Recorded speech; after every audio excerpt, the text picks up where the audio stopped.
नमस्कार दर्शक बंधु। आज 24 जुलाई आज दिन में सूर्य और चंद्रंकर शुभ स्थिति आपणक आत्मविश्वास भाग्य और सफलता को अधिक मजबूत करने को जाऊँगी। कैरियर व्यवसाय संपर्क और प्रेम जीवन में सकारात्मक परिवर्तन सह नुआ सुजोग मिलिबार शुभ जुग रही। आसंतु जानिबा आज मेष राशि व्यक्ति विशेषों दिनटी किपरि रहिबो। कैरियर और व्यवसाय प्रथमे आसंतु जानिबा कैरियर और व्यवसाय विषय रे। आज सूर्यंकर तृतीय भाव में गोचर आपणक आत्मविश्वास साहस और कथबार्ता करिवार शैली को नुआ शक्ति देव। सेहीपरि नवम भाव में चंद्रंक स्थिति हेतु भाग्य उच्चशिक्षा और दूरयात्रा रे आपणकु भल सफलता मिलिबो। आज अनुराधा नक्षत्रर प्रभाव जोगु सहकर्मी और वरिष्ठ अधिकारी संपूर्ण सहयोग प्राप्त हेबो। दशमी रु एकादशी तिथिर परिवर्तन नुआ कार्य आरंभ करिबा और गुरुत्वपूर्ण निष्पत्ति नेबा पई अत्यंत शुभ। व्यवसायी मानंकु नुआ ग्राहक दूरस्थान और ऑनलाइन माध्यमरु भल लाभ मिलिबार संभावना अछि। चाकरीजीवी माने निज परिश्रमर सकारात्मक फल पाइबे एवं नुआ दायित्व मध्य मिल पारे।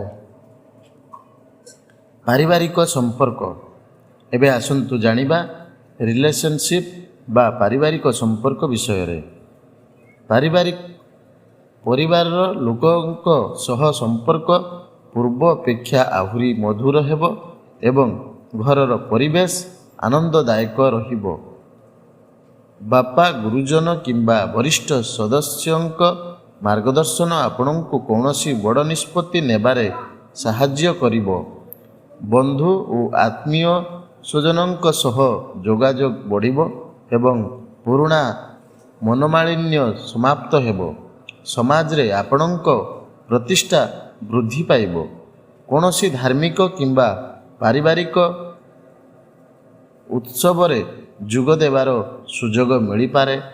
लव लाइफ प्रेम जीवन कथा कहले आज प्रेम संपर्क रे नुआ उत्साह और शक्ति देखिबाकू मिलिबो।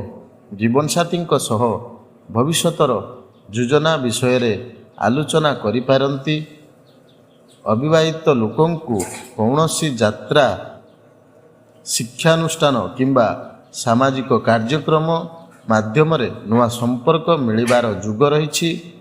साथींक भावना को सम्मान देले संपर्क अधिक मजबूत हेबो।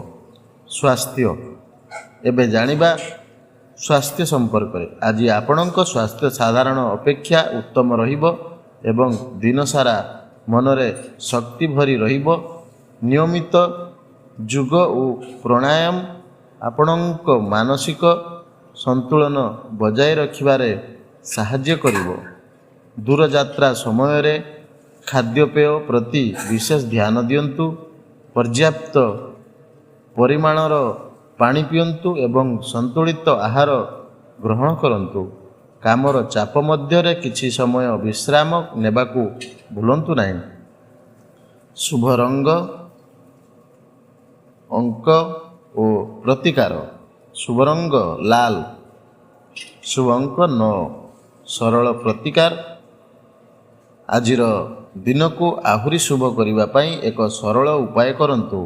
आज भगवान हनुमान को सिंदूर और चमेली तेल अर्पण करंतु। एहा सह ओम हनुमते नम मंत्र को 108 थर जप करंतु। एहा द्वारा आपणक आत्मविश्वास बढ़िबो एवं प्रत्येक कार्य रे सफलता मिलिबो। जदि आपनको ये वीडियोटी भल लगी था तेबे वीडियो को लाइक करंतु, शेयर करंतु एवं दैनंदिन राशिफल जानिबा पई आम चैनल को सब्सक्राइब करंतु। धन्यवाद। आपण दिन शुभमय हेउ।